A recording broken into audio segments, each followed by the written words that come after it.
Não era nem o sabor da comida, o que era a comida, mas tudo que girava em torno daquela situação. E acho que hoje meu trabalho meio que se reflete nisso, sabe?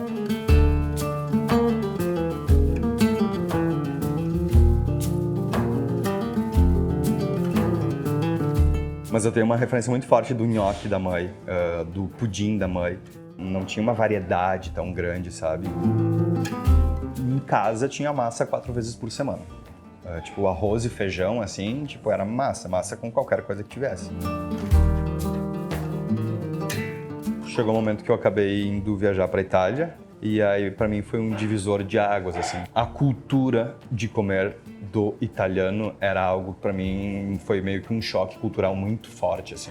É incrível, o meu chefe tinha uma filha, a Luna, que era uma menina, tinha 3 anos na época, assim. E aí eu tava sozinho na cozinha fazendo mise en place, daí a Luna chegou na cozinha e ela era uma criança muito, muito querida. Eu peguei ela no colo, botei em cima da bancada, enquanto eu tava fazendo mise en place de confeitaria. E ao mesmo tempo eu tava fazendo um ragu bolonhesa. A menina de 3 anos, ela sabia exatamente como deveria ser feito o ragu. Ela sabia quanto ia de cada coisa, ela sabia quanto tempo tinha que cozinhar, ela tinha noção de quanta gordura é real, assim. Então isso pra mim foi meio chocante, tipo, a gente não sabe nada, sabe? Então essa relação do italiano com a cultura de comer, a cultura da comida, isso é uma coisa que me marcou muito, assim. Pelo amor de Deus, não que a comida não seja importante, mas eu estava muito mais preocupado em prestar atenção na cultura de comer do que na comida propriamente dito. Meio que me encontrei ali, sabe? Tipo assim, eu não preciso ser um CDF da cozinha para fazer um rango legal.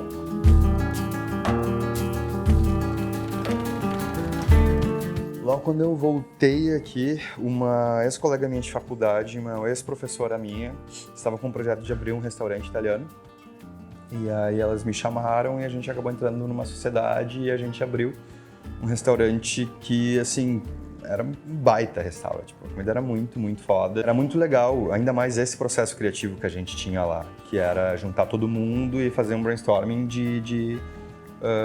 cara, vamos falar sobre um ingrediente, sobre uma preparação, sobre uma referência, vamos juntar na nossa realidade que a gente consegue fazer. Hoje eu consigo ver que isso sim foi muito importante, mas que depois, com o tempo, eu perguntando para as pessoas o que elas lembravam de produções minhas ou da minha equipe naquela situação, eles sempre lembravam alguma coisa que haviam comido na minha casa, que era muito menos técnica.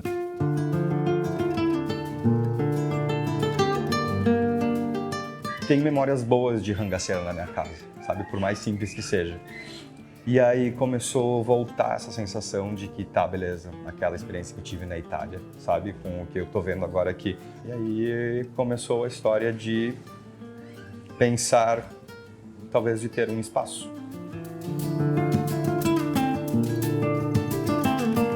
Uma coisa que me remetia muito à comida italiana, assim, não vou dizer a comida italiana, de experiências que eu tive de comer na Itália, era comida de rua.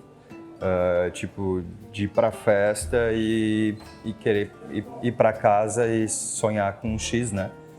E não tinha X, e aí eu comia sanduíche de porchetta, assim. E eu sempre adorei o processo de fazer porchetta. Então, comecei a cogitar a possibilidade, por que não ter um lugarzinho, uma garagem, assim, sabe? Pra fazer sanduíche de porchetta. E aí surgiu na vida a Fer, que é a minha sócia. Achamos essa casa que tem uma garagem para fazer até então um sanduíche de porchetta, só que veio com um prédio de 1900 e bolinhas junto, sabe? É um lugar grande. Foram 3 meses e meio de reforma e que muito dessa reforma fomos nós que botamos a mão na massa, literalmente, assim. Tipo, pintura toda fomos nós que fizemos, o forro do restaurante nós fizemos. Projeto arquitetônico, que não existe um projeto arquitetônico, foi vamos ver o que dá para fazer, o que dá para botar aqui, o que não dá para botar aqui, decoração também, sabe? O mobiliário do bar, os bancos, fomos nós que fizemos. Então, essa manualidade esteve sempre muito presente no processo. E enquanto a gente estava fazendo esse processo de construir o espaço físico, a gente também estava construindo uma marca. E essa manualidade sempre esteve muito presente, assim, do que a gente gostaria. Tanto que as mãos estão muito presentes, a gente não quer nada muito limpo, sabe? No sentido de, tipo, de tem interferência humana em tudo que a gente toca. E por que a gente vai esconder ela, sabe?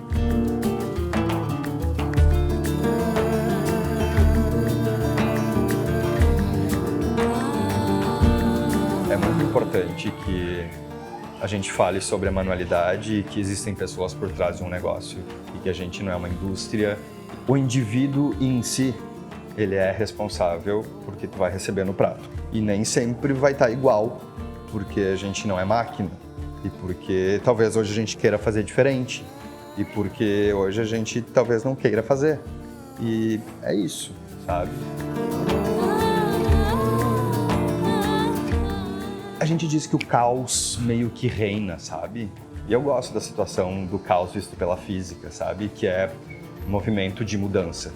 E é isso que eu acho que move o que acontece no Libertino. A gente não cria expectativa sobre a comida. De novo, volta aquela relação de estar na mesa e de estar em volta da mesa e o que acontece na mesa.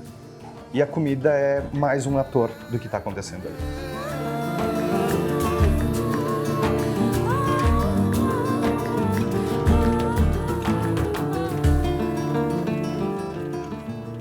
A gente tem um cardápio extremamente mutável, a gente muda todo mês o cardápio.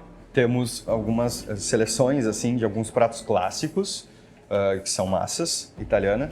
A gente não diz que o Libertino é um restaurante italiano. A gente não levanta e nunca levantou a bandeira de que o Libertino é um restaurante italiano. A gente tem muita referência da cultura italiana. Por exemplo, a gente não diz que a gente tem entradas, a gente tem antepastos, porque o antepasto até então é para compartilhar, sabe? Não é, eu não gostaria que tivesse, eu vou pedir uma entrada para eu comer a minha entrada aqui, sabe? Tipo, a ideia é que as pessoas compartilhem a comida. Os pratos principais também são super fáceis de serem compartilhados também. Então é muito comum ver no restaurante várias pessoas sentar numa mesa de 6, pedirem 6 pratos principais e coloca-se no meio da mesa e as pessoas compartilham, sabe?